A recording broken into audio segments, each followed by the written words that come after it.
हाय दोस्तों, साक्षी math class में आपका स्वागत है। हम बेटा आज क्लास 10th की विज्ञान का चैप्टर नंबर 10 प्रकाश का परावर्तन तथा अपवर्तन में से टॉपिक है हमारा बेटा रेखीय आवर्धन। ठीक है ना, इसको हम कराएंगे तो समझेंगे रेखीय आवर्धन क्या होता है। भाई परिभाषा इसकी तो परिभाषा समझेंगे। परिभाषा है बेटा इसकी, देखेंगे। प्रतिबिंब की लंबाई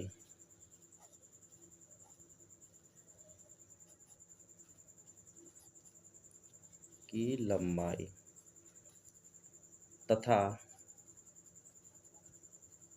वस्तु की लंबाई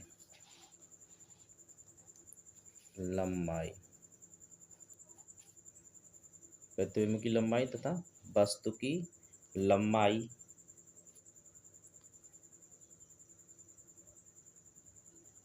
के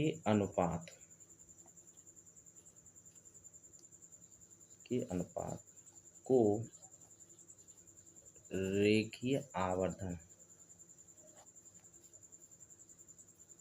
कहते हैं। ठीक है, ये इसकी परिभाषा है। किसकी? प्रतिबिंब की लंबाई तथा वस्तु की लंबाई के अनुपात को क्या कहते हैं? रेखीय आवर्धन। इसे एम से प्रदर्शित करते हैं।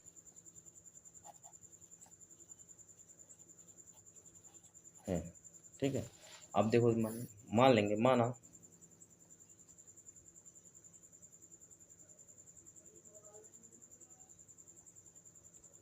वस्तु की लंबाई h तथा प्रतिबिंब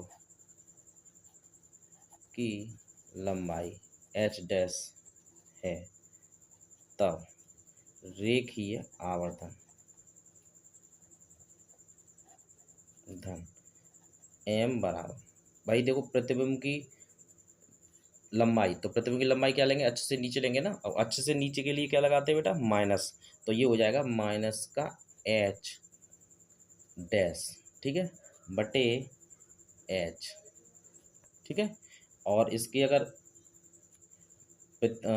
वस्तु की दूरी और प्रतिबिंब की दूरी लगाएं तो m बराबर हो जाता है माइनस का h डैश बटे h बराबर माइनस का v बटे माइनस का u। चूँकि दोनों विपरीत दिशा में है तो इसलिए दोनों कैसे आएंगी? माइनस की।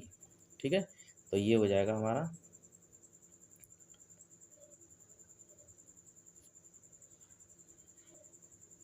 ये इससे कट जाएगा।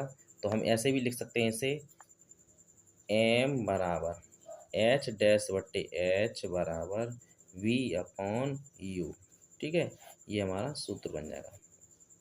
ठीक है ना, ये सूत्र बन गया रेखीय आवर्धन का। अब एक आता है बेटा संयुग्मी फोकस, और आता है संयुग्म फोकस की फोकस दूरी। तो एक टॉपिक है संयुग्मी फोकस दूरी।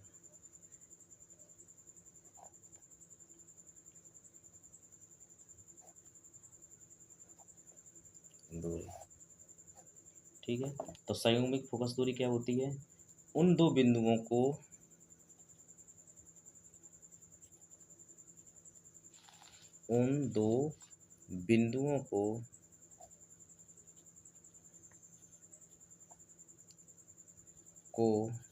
संयुग्मी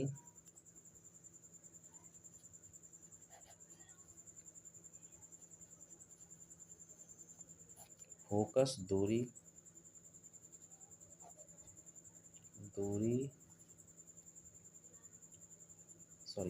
संयुग्मी फोकस दूरी ना, संयुग्मी फोकस है भाई, संयुग्मी फोकस है। ठीक है ना, क्या है? संयुग्मी फोकस। तो क्या कहेंगे उसे? संयुग्मी फोकस कहेंगे। उन दो बिंदुओं की संयुग्मी फोकस कहते हैं जिनमें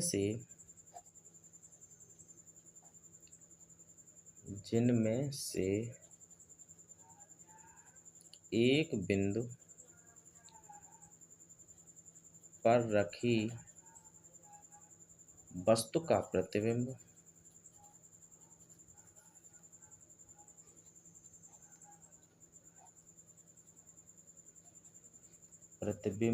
दूसरे बिंदु पर बनता है।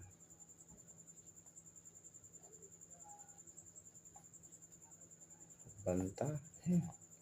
यानी संयुग्मी फोकस दूरी क्या कहलाती है? उन दो बिंदुओं को संयुग्मी फोकस कहते हैं जिनमें से एक बिंदु पर रखी वस्तु का प्रतिबिंब दूसरे बिंदु पर बनता है। ठीक है ना।